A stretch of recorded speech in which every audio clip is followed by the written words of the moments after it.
জীবনে ভালো থাকতে চাইলে ৬টি কথা মেনে চলুন।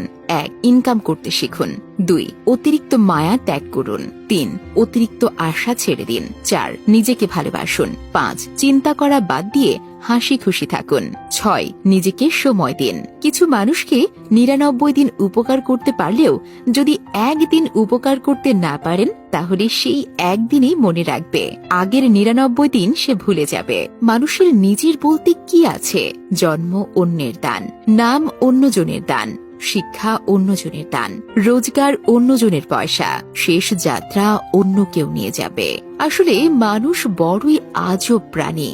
ডুবে গেলে জলকে দোষ দেয়, আর হোঁচট খেলে পাথরকে দোষ দেয়। কর্মের দোষ ভাগ্যকে দেয়, কিন্তু নিজের ভুলটা কোনোদিনও দেখতে পায় না। যদি ভুলেও কখনো গর্ব হয় এই ভেবে যে আমি ছাড়া পৃথিবী অচল, তাহলে দেওয়ালে টাঙানো পূর্বপুরুষদের ছবির দিকে তাকান। তারা নেই বলে কি দুনিয়া থেমে আছে?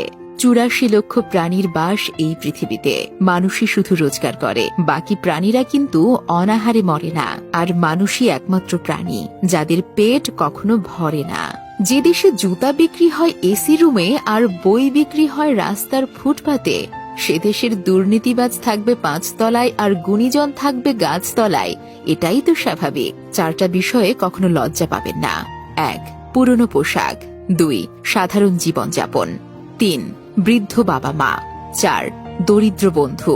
যেখানে আপনার গুরুত্ব নেই সেখানে যাওয়া বন্ধ করে দিন, সেটা কারোর বাড়ি হোক বা কারো মন। মাত্র ২০০ টাকা দামের প্যান্ট পচে যাওয়ার আগেই মানুষের শরীর পচে যায়। তারপরেও মানুষের অহংকার কমে না। রূপের অহংকার, টাকার অহংকার, কিসের এত অহংকার? অহংকার করা স্রষ্টাকে মানায়, সৃষ্টিকে নয়। পুত্রকে চেনা যায় বিয়ের পরে, কন্যাকে চেনা যায় যৌবনে, স্বামীকে চেনা যায় স্ত্রীর অসুস্থতায়, স্ত্রীকে চেনা যায় স্বামীর দরিদ্রতায়, বন্ধুর পরিচয় বিপদে, ভাইয়ের পরিচয় লড়াইয়ে, আর সন্তান চেনা যায় বার্ধক্যে। ঝাড়ু ততক্ষণ এক সূত্রে বাঁধা থাকে যতক্ষণ আবর্জনা পরিষ্কার করে, আবার সেই ঝাড়ু যখন ছিঁড়ে আলাদা হয়ে যায় তখন সে নিজেই আবর্জনা হয়ে যায়। তাই সবসময় কোনো ভালো আদর্শের সঙ্গে থাকুন, আলাদা হয়ে আবর্জনায় পরিণত হবেন না। বৃষ্টির জল পরিষ্কার পাত্রে পড়লে তা পান করার জন্য সুপেয় হয়, আর নর্দমায় পড়লে তা পান করা তো দূরের কথা, পা ধোয়ার উপযুক্ততাও হারিয়ে ফেলে। পদ্মপাতার উপর পড়লে তা মুক্তোর মতো জল জল করে, আর ঝিনুকের উপর পড়লে তো খোদ মুক্তাতেই পরিণত হয়। জল কিন্তু একটাই, তবুও তার সঙ্গীর কারণে এত পার্থক্য। তাই তো বলা হয় সৎ সঙ্গে স্বর্গবাস, অসৎ সঙ্গে সর্বনাশ।